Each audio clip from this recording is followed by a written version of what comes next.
अब हम इस क्वेश्चन को सॉल्व करने जा रहे हैं, सॉल्व द ट्रांसपोर्टेशन प्रॉब्लम। हमने लिख रखा है मोदी मेथड, लेकिन ये मोदी मेथड का मतलब ऑप्टिमल टेस्ट उस मेथड से होता है, ठीक है। मतलब जब हमने कहा था सॉल्व करने को आएगा तो आप किस मेथड से सॉल्व करेंगे उसको, जिस मेथड से दिया होगा। और सॉल्व का मतलब होता है कि इनिशियल बेसिक फेसिबल सोल्यूशन निकालने के बाद आपको ऑप्टिमल टेस्ट करना पड़ेगा कि जहां से आपने खरीदा है सही तरीके से खरीदा है, ऐसा तो नहीं मिनिमम कॉस्ट और कहीं से मिल जाए, ठीक है। तो अब पहले तो इसका हम इनिशियल बेसिक फेसिबल सोल्यूशन निकालते हैं, इनिशियल बेसिक फेसिबल सोल्यूशन। और हम वॉगल्स अप्रोक्सीमेशन मेथड करते हैं क्योंकि उसमें पहले से हम वेरीफाई करके रखते हैं कि मिनिमम कॉस्ट हो, कोशिश करते हैं। अब कहीं और गलती हो जाए की बात है। तो बस शुरू हो जाओ। पेनाल्टी हम ये वाली रब नहीं करेंगे, इसी में सब लिखना है लास्ट में। पेनाल्टी बताइए, मिनिमम 2 है, 4 और 2 पेनाल्टी 2 की आएगी। इसमें मिनिमम 1 फिर 3 पेनाल्टी 2 की आएगी। इसमें 5 और 4 पेनाल्टी 1 की आएगी। इसमें 2 और 1 पेनाल्टी 1 की आएगी। क्या नियम होता है, 2 मिनिमम कॉस्ट को माइनस किया जाता है। इसमें 2 मिनिमम कॉस्ट कौन सी है, 1 और 2 पेनाल्टी 1 की आएगी। मिनिमम कॉस्ट है 3 और 4 पेनाल्टी 1 की आएगी। मिनिमम कॉस्ट 1 और 2 पेनाल्टी 1 की आएगी। अब आप देखो मैक्सिमम पेनाल्टी कौन सी है। मैक्सिमम पेनाल्टी ये भी है और ये भी है। एंट्री कहीं भी आप करिए, हम वाले यहाँ से एंट्री मार रहे हैं। हमने इसके पहले वाले क्वेश्चन कहा था कि मिनिमम कॉस्ट ले लीजिए, ये लिया था ना, नहीं लेते मिनिमम कॉस्ट, चलो हटो। इसके पहले वाले हमने क्या कहा था कि अगर 2 मैक्सिमम पेनाल्टी हैं तो आप वहां से एंट्री मारिए जहां से मिनिमम कॉस्ट हो, यही कहा था ना हमने। हम पलटी मार रहे हैं, हम किसी एक में एंट्री मार रहे हैं, मार गए एंट्री। अब इस वाली रो में मिनिमम कॉस्ट कौन बना, 2। अब 2 को पूरा करो, 2 वाले कॉलम में आओ। सप्लाई 5 की है, ये 7 की है, तो क्या पूरा करेंगे, अपनी सप्लाई को कंप्लीट कर लिया, ठीक, काम खत्म। ये फर्स्ट टेबल बन गई। हम इसको रब नहीं करेंगे क्योंकि पूरी भी एलोकेशन इसी में लिखेंगे। अब आप बनाओ सेकंड टेबल, सेकंड टेबल, ठीक है। देखो ध्यान से, तो आपको कौन क्या गायब करना है, S1 गायब करना पड़ेगा ना। तो D1, D1, D2, D3, S2, S3, S4 supply और डिमांड। ये हैं D1, D2, D3, S2, S3, S4, ठीक है। देखो S2 में सप्लाई 8 की है, S3 में 7 की है, S4 में 14 की है। अच्छा बैलेंस देख लीजिएगा, बैलेंस ट्रांसफॉर्मेशन प्रॉब्लम, मतलब पहला काम बैलेंस को चेक करिएगा। क्योंकि पता चला कि पूरा क्वेश्चन सॉल्व करके आ गए, अब घर में आ ले बोले ले गड़बड़ हो गया, तो सप्लाई बैलेंस ही नहीं थी, तो पहले वही चेक करो। अब देखो यहाँ देखो, इसमें जो डिमांड थी वो 7 की थी और 5 पूरी हो चुकी है, तो यहाँ क्या बचेगा, 2 बचेगा, 9 बचेगा, 18 बचेगा। अच्छा कॉस्ट लिखो S2 की, 3 आएगा, 3 आएगा, 1 आएगा, 5 आएगा, 4 आएगा, 7 आएगा, 1 आएगा, 6 आएगा, 2 आएगा, पेनाल्टी आएगा, यहाँ भी पेनाल्टी आएगा। यहाँ मिनिमम कॉस्ट 1 और 3 पेनाल्टी 2 आएगी, मिनिमम कॉस्ट 5 और 4 पेनाल्टी 1 आएगी, मिनिमम 1 और 2 पेनाल्टी 1 आएगी।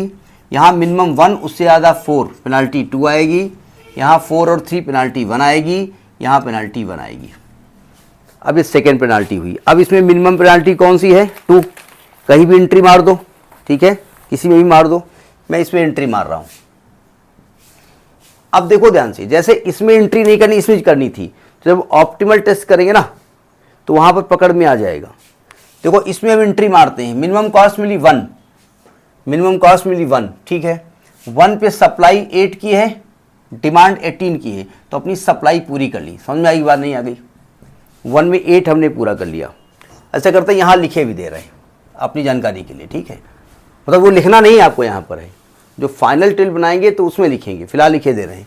अब आपकी क्या गायब कर देनी है, S2 गायब कर देनी है, गायब कर दो S2 को। थर्ड टेबल, एक मिनट भैया, पेज उड़िंग, पेज उड़ो नहीं भाई।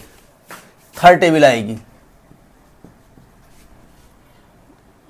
इसमें क्या आएगा, एक मिनट, पेनाल्टी हटाओ यहाँ से, तो काम खत्म हो गया ना।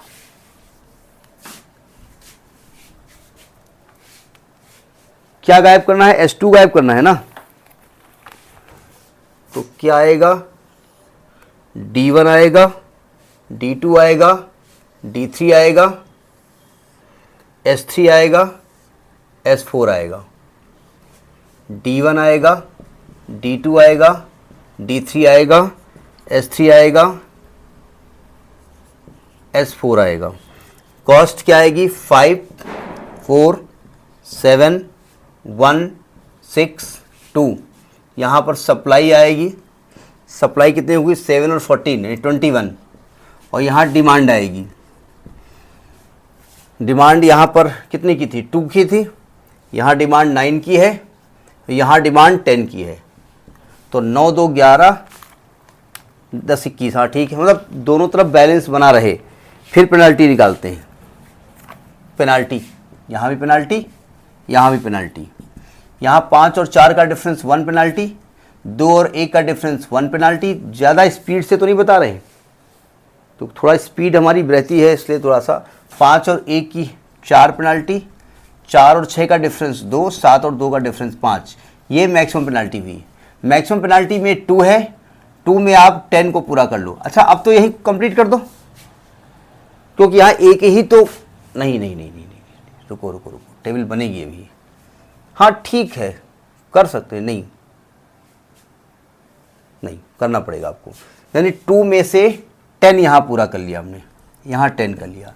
अब आप D3 को गायब कर दो, अगले में D3 गायब हो जाएगा। चलिए इसी में गायब किए दे रहे हैं, D3 गायब कर दिया हमने, ठीक है, D3 गायब कर दिया हमने,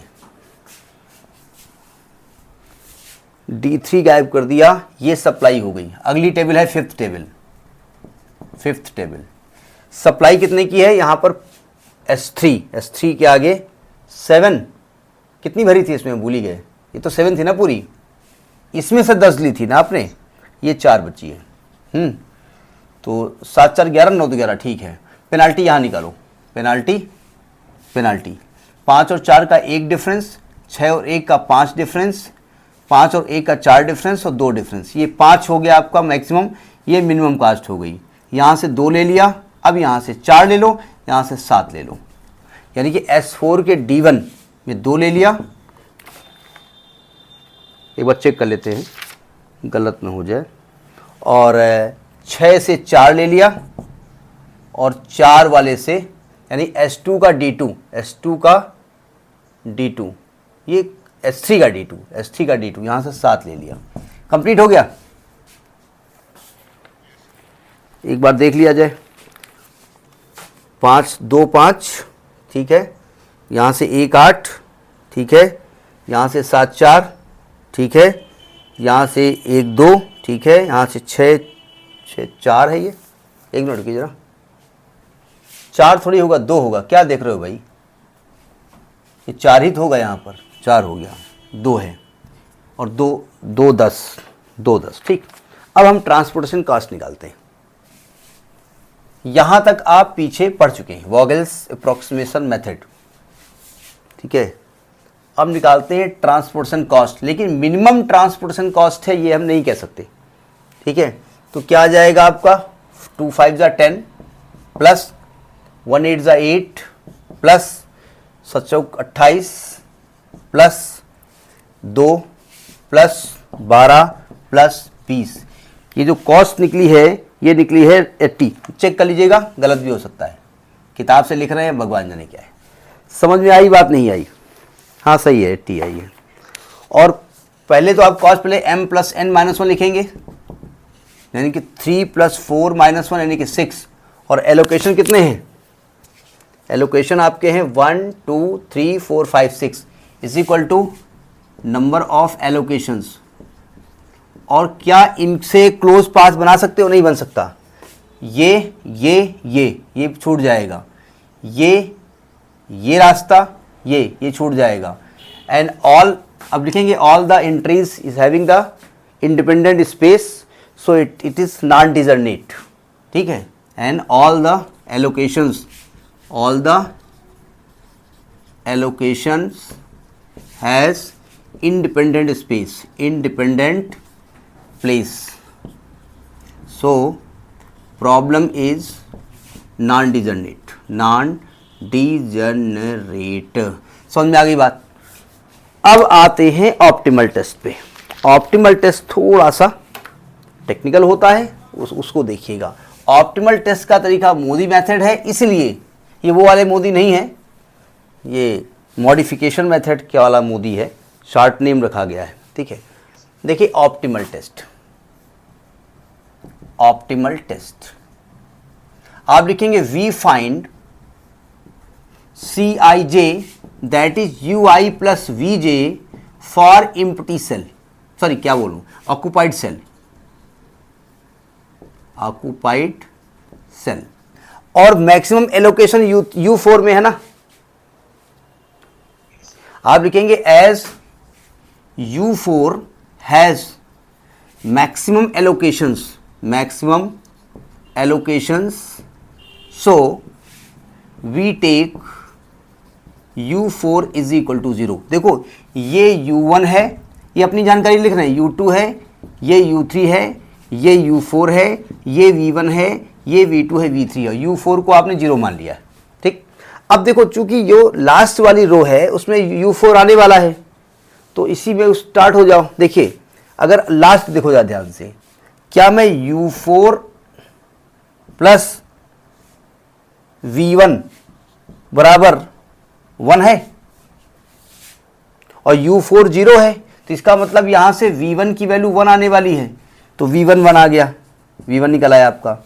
यहां पे आओ, यहां पर U4 plus V2 is equal to जो कॉस्ट होती है वो लिखी जाती है, इज इक्वल टू 6 है, और V4 0 है तो V2 की वैल्यू 6 आने वाली है, यानी ये 6 आ गया. यहां पे आओ, V3 plus U4 is equal to 2 है, और U4 0 है तो V3 इज इक्वल टू 2 हो गया, V3 2 आ गया. ठीक है. अब यहां पे आओ, पहले कॉलम में, पहले कॉलम में है U1 plus V1 is equal to 2 है, और V1 आप निकाल चुके हो 1, तो नहीं U1 की वैल्यू 2 माइनस V1 1, यानी कि ये U1 1 आ गया, U1 की वैल्यू 1 आ गई. ठीक है. अब यहाँ पे आओ, यहाँ पर आ गया U2 प्लस V3 बराबर 1 है, और V3 निकाल चुके हैं 2, तो U2 की वैल्यू आएगी 1 माइनस 2 यानी कि -1, यानी ये -1 आ गया. ठीक. अब यहाँ पे आओ, यहाँ पर है आपका U3 प्लस V2 बराबर है 4, और V2 निकाल चुके हैं 6, तो U3 की वैल्यू आएगी 4 माइनस 6 यानी कि -2, यानी ये -2 आ गया. ठीक. ये सभी वैल्यू हमने निकाल दी. ये अपनी जानकारी के लिए लिखा है हमने, एक बार चेक कर लेते हैं जरा. U1 1 है, U2 -1 है, U3 -2 है, U4 0 है, V1 1 है, V2 6 है, V3 2 है. समझ में आई बात नहीं आई? अब क्या करेंगे, CIJ निकालेंगे. मैट्रिक्स, ये मैट्रिक्स कहलाती है matrix CIJ for empty cell. देखो जरा, फॉर एम्प्टी सेल, ये भरी हुई सेल हटा दो, ये भरी हुई सेल हटा दो, 2 तीसरी सेल हटा दो, चौथी सेल हटा दो, 5वीं हटा दो, 6ठी हटा दो, ये सप्लाई उप्लाई सब हटा दो. अरे ले ले ले ले ले लो, चलो सब लिख देंगे कॉपी से. देखिए ये ऑप्टिमल टेस्ट में आएगा CIJ matrix CIJ for empty cell. Empty cell तो हम चेक करने जा रहे हैं कि जो खाली हुई सेल हैं, ऐसा तो नहीं इसमें से किसी दुकान से खरीदने से हमें या कहीं से खरीदने से हमको सस्ता पड़े, तो जो भरी हुई थी उनको क्रॉस लगा दिया हमने. ठीक है. अब देखो ध्यान से, सावधान. अब क्या करेंगे, UI प्लस VJ निकालेंगे एम्प्टी सेल के लिए.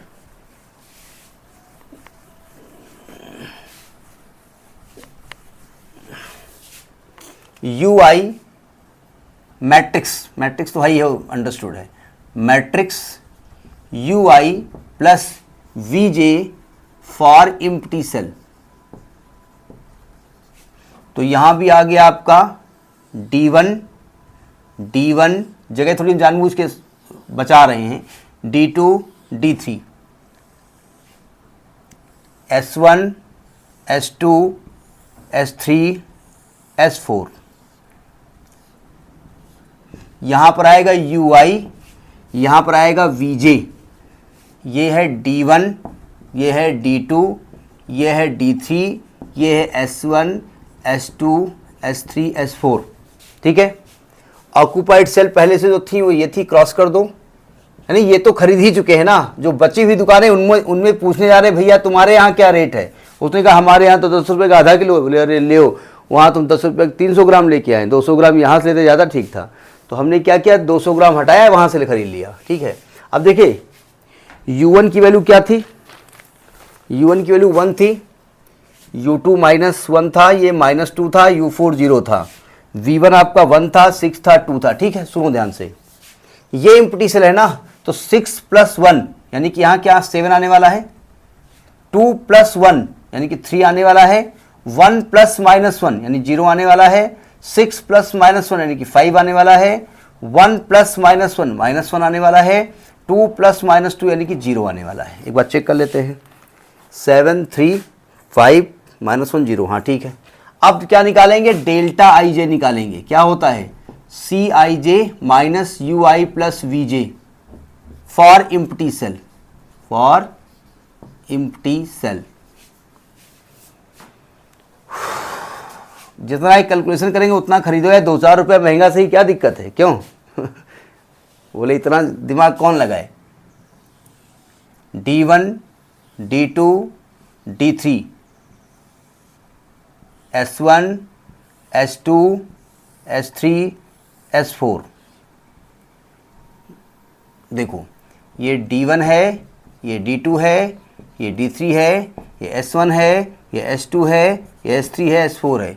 ये ऑक्यूपाइड पहले से थे, जहां से हम खरीद चुके थे।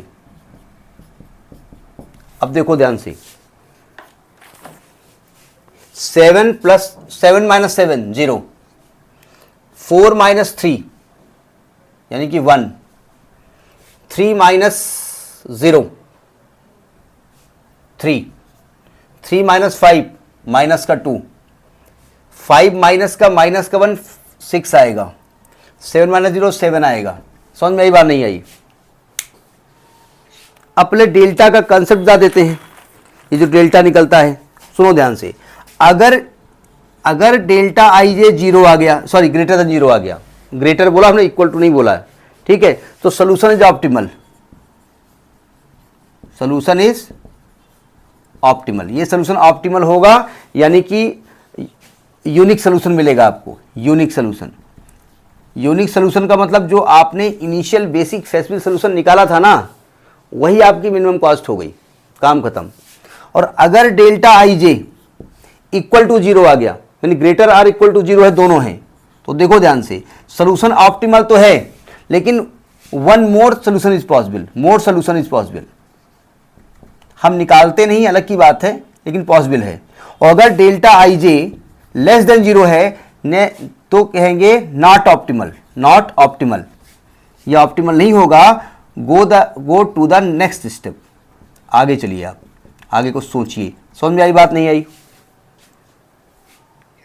अब सोचते कैसे हैं, देखो ये वाली कॉलम C22 है ना, यानी डेल्टा 22 इज लेस देन 0 है ना, सो solution is not optimal, solution is not optimal. इसका मतलब, इस नेगेटिव को मतलब इस जगह से आपको खरीदना पड़ेगा, ठीक है, और मिनिमम खरीदना पड़ेगा।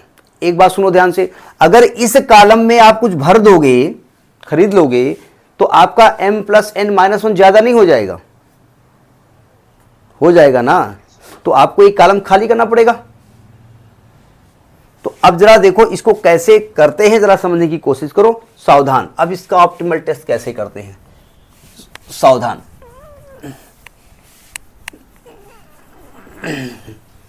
ये डेल्टा 22 है, ठीक। अब इसको हम इंप्रूव्ड मैट्रिक्स बनाने जा रहे हैं। देखो इंप्रूव्ड मैट्रिक्स बनाने की कोशिश करते हैं। देखिए इंप्रूव्ड मैट्रिक्स, इंप्रूव्ड मैट्रिक्स, देखो ध्यान से, पहले तो आप बना लो D1 D2 D3, D1 D2 D3। D1 D2 S1 S2 S3 S4, ये है D1 D2 D3 S1 S2 S3 S4। यहाँ से आपने 5 खरीदा था, एक बार चेक कर लो पीछे यहाँ कहाँ से कहाँ खरीदा था। यहाँ से आपने 8 खरीदा था। अच्छा यहाँ सप्लाई देख लो, सप्लाई 5 की थी, 8 की थी, 7 की थी, 14 की थी। यहाँ डिमांड लिख दो, 7 की थी, 9 की थी, 18 की थी। यहाँ से 2 लिया था, यहाँ से 2 लिया था, यहाँ से 10, यही खरीदा था ना। अब देखो ध्यान से, अब यहाँ से खरीदना पड़ेगा आपको। तो अगर यहाँ आपने खरीदा तो एलोकेशन बढ़ नहीं जाएगा। तो सुनो ध्यान से, सावधान। यहां हमने प्लस एक्स कर दिया, क्या क्या खरीद लिया हमने, प्लस एक्स। अब एक ऐसा पाथ बनाओ कि ये क्लोज हो जाए, लेकिन शर्त एक है, जहां से चलोगे वहीं लौट के आना है, और दूसरी बात मुड़ोगे वहीं से जहां एलोकेशन होगा। सुनो ध्यान से, इधर से ये रास्ता सही रहेगा, इधर से ये रास्ता सही रहेगा, इधर से ये रास्ता सही रहेगा, इधर से ये रास्ता सही रहेगा। क्लोज होगा नहीं हो गया।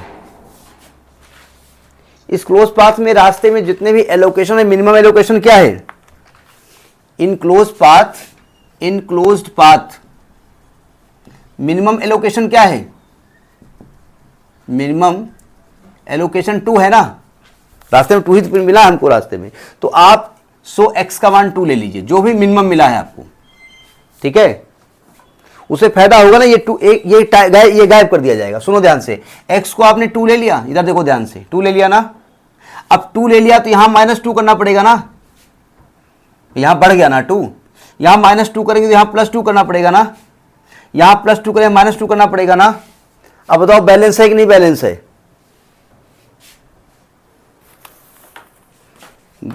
तो आपकी जो फाइनल टेबल बनेगी, फाइनल इंप्रूव टेबल, ये बना लिया है ना। ये 5 हो गया, ये कॉलम 2 हो गया, ये कॉलम 6 हो गया, ये कॉलम हट गया, ये कॉलम 12 हो गया, ये आपका कॉलम बचा। ठीक, अब ये वाला अगली टेबल बन गया ना, तो ये रोक, इस एरो का कोई मतलब भी नहीं है। ठीक, अब ये एलोकेशंस हैं आपके, ठीक है।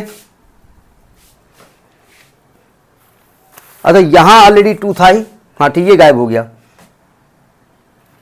ठीक, अच्छा यहां की कीमत क्या थी, 5 की कीमत यहां 2 थी,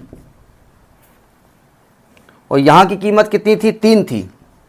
ऐसे ले लो, यहां 2, ये 5 को ऐसे कर दो, 2 कर दो, ये इसको ब्लैक एंड कर दो, ठीक है। और 6 वाले में कीमत कितनी थी, 1 थी, बताते जाओ। और इसमें कीमत, अच्छा यहां भी भरा था ना 7, यहां कीमत कितनी थी, 4 थी। हम यहां रुके नहीं थे, डायरेक्ट चले गए थे, ठीक है। और यहां 2 में कीमत थी 1, और 12 में कीमत है 2, यही कीमत है ना। तो न्यू मिनिमम ट्रांसपोर्टेशन कॉस्ट जो है, ट्रांसपोर्टेशन कॉस्ट कितनी हो जाएगी, 5 दूनी 10 प्लस 3 दूनी 6 प्लस 6 एकम 6 प्लस 7 चौक 28 प्लस 2 एकम 2 प्लस 12 दूनी 24। जब इसको हमने कैलकुलेट किया तो ये 76 आई है। पहले कितनी आई थी, 80 आई थी ना, अब 4 कम हो गई। समझ में आई बात, नहीं आई। लेकिन अब ये सही है, इसके लिए ऑप्टिमल टेस्ट फिर करना पड़ेगा आपको। अब मैं इसी टेबल में टेस्ट कर दूं, इसी टेबल में टेस्ट कर दूं, सब कुछ इसी में कर दूं, टेस्ट करना हमने सिखा तो दिया ही है, चलेगा।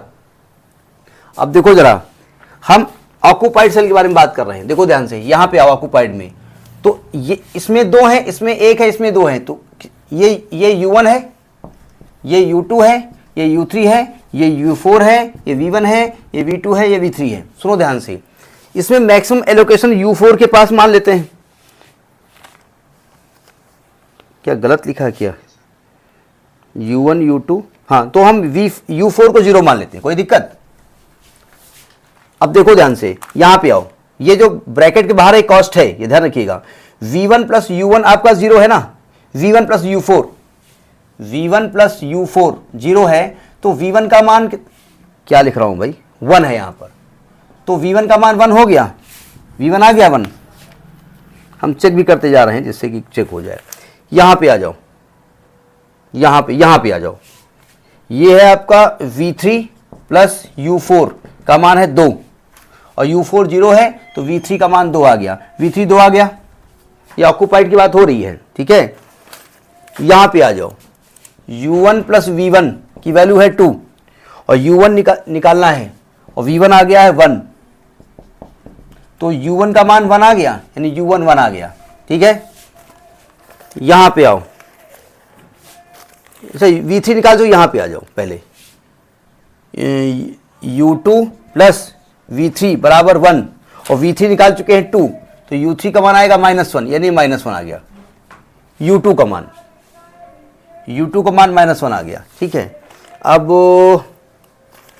यहां पे आ जाओ, ये है आपका U2 प्लस V2 बराबर है 3 और U2 निकाल चुके हैं -1 प्लस V2 बराबर 3, तो V2 का मान 4 आ जाएगा। V2 का मान 4 आ गया, चेक भी करते रहेंगे, 4 आ गया। समझ में बात आ रही नहीं आ रही है?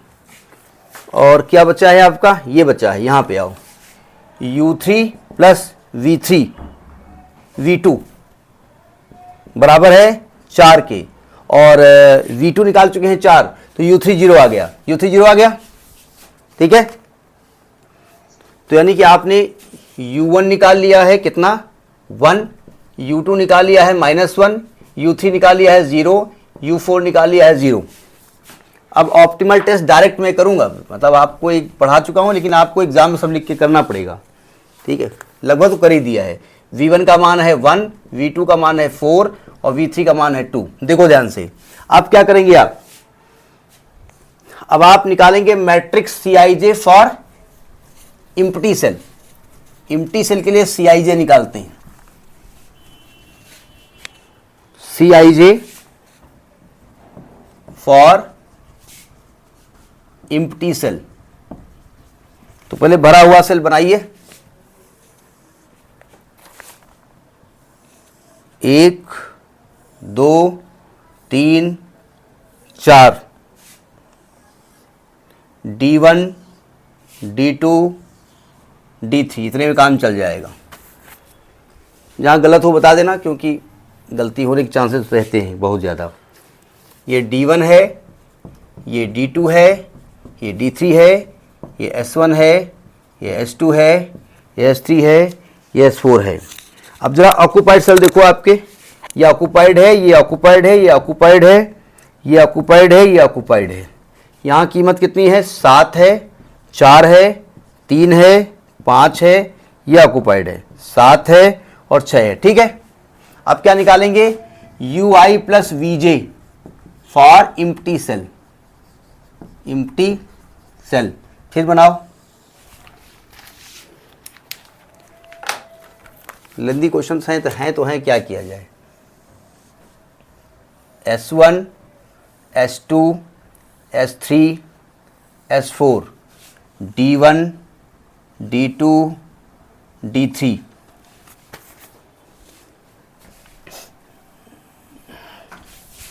यहां पर आएगा UI, यहां पर आएगा VJ। U1 आपका क्या है, 1 है, U2 -1 है, U3 0, U4 0 है, V1 1 है, V2 4 है, V3 2 है, ठीक है। अब देखो ध्यान से, ये भरी हुई सेल थी, काम खत्म इनका। अब यहां पे आओ, 4 + 1 5 आएगा, 2 + 1 3 आएगा, 1 + -1 0 आएगा, 1 + 0 1 आएगा, 2 + 0 2 आएगा, 4 + 0 4 आएगा, ठीक है। अब इसी में डेल्टा IJ कर दें, delta IJ for empty cell.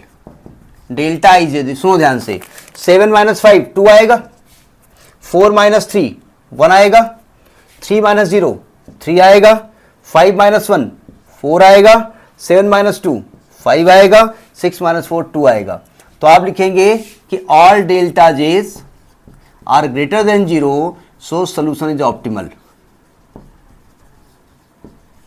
So minimum cost क्या हो जाएगी, मिनिमम ट्रांसपोर्टेशन कॉस्ट आपकी 68 जो निकली थी, कितनी 68 निकली थी, 64 निकली थी, पीछे कितनी निकली थी, 76 आ गई। समझ में आई बात नहीं आई। अब अगर इसमें भी कोई माइनस आ जाता, तो जिस कॉलम में माइनस है मतलब उस दुकान से आपको खरीदना है। बात समझ में आ गई, ठीक है। तो इसको करिएगा next in the next class.